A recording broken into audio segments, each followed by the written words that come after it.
अब इस क्वेश्चन में बोल रहा है two forces of magnitude F have a resultant of the same magnitude F, the angle between the two forces is. पहले तो आपको यह समझना है कि अगर हम दो वेक्टर का रिजल्टेंट निकालते हैं, मान लो ये वेक्टर ए है और ये वेक्टर बी है, इनके बीच में एंगल है मान लो थीटा, तो इसका जो रिजल्टेंट बनेगा, भाई ये रिजल्टेंट निकालते हैं पैरेललोग्राम लॉ के हिसाब से, ये आपका रिजल्टेंट होगा। तो रिजल्टेंट क्या होता है आपका, this is the square root of A square plus B square plus 2ab cos theta. अब ये बोल रहा है कि जो फोर्स है, दो फोर्स है यहां पर, यानी कि पहला फोर्स ए ये भी एफ है, दूसरा फोर्स बी ये भी एफ है, और जो रिजल्टेंट आ रहा है वो भी एफ है। तो तीनों का जो मैग्नीट्यूड है वो क्या है, सेम है। तो इस फॉर्मूले में अगर आप रखोगे F is equal to square root में एफ स्क्वायर प्लस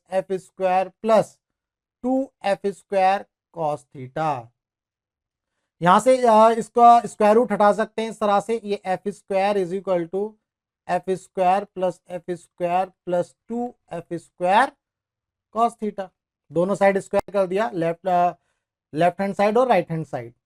तो एक एफ स्क्वायर से एक एफ स्क्वायर चला गया, ये वाला एफ स्क्वायर यहां पर लेकर के आ जाओ, minus F square is equal to 2f square cos theta, F square से एफ स्क्वायर उड़ जाएगा आपका, तो कॉस थीटा कितना आ गया, -1/2। अब थीटा की वह वैल्यू जहां पर कॉस थीटा -1/2 होता है, वो हो गया theta is equal to 120 degree. Clear है? तो इस केस में आपको ये याद रखना है, दो वेक्टर, मान लो ये वेक्टर ए है, दूसरा वेक्टर मान लो ये वेक्टर बी है। अगर ये दोनों वेक्टर 120 डिग्री के एंगल पर एक्ट करते हैं और दोनों का मैग्नीट्यूड सेम है, दोनों का मैग्नीट्यूड क्या है, सेम है, तो जो रिजल्टेंट आएगा उसका भी मैग्नीट्यूड सेम होगा, यानी कि एफ ही होने वाला है। तो ये आपको याद रखना है।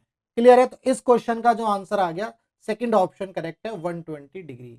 तो मिलेंगे हम अपने नेक्स्ट क्वेश्चन में।